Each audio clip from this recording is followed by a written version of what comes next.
believe that, on the balance of probability, Greece will remain in the Eurozone. This despite the Mediterranean nation being in those 11th hour negotiations with EU leaders to step back from the brink.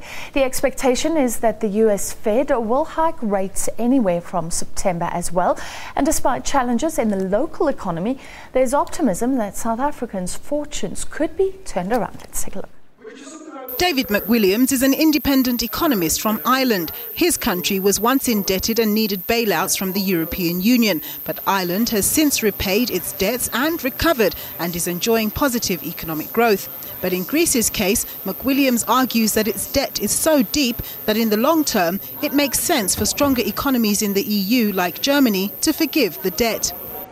There are three things wrong in Europe. There's too much debt, not enough growth, and no political leadership, right? That's why the crisis has gone on for 6 or 7 years. So we have to realise that at some stage we're going to have to forgive debts or kick them out for another 40 or 50 years, clean up the balance sheet, allow countries to recover. And this, I believe, is the end game. International observers are worried about the energy crisis here at home. This as the economy continues to grow at tepid levels while faced with other challenges.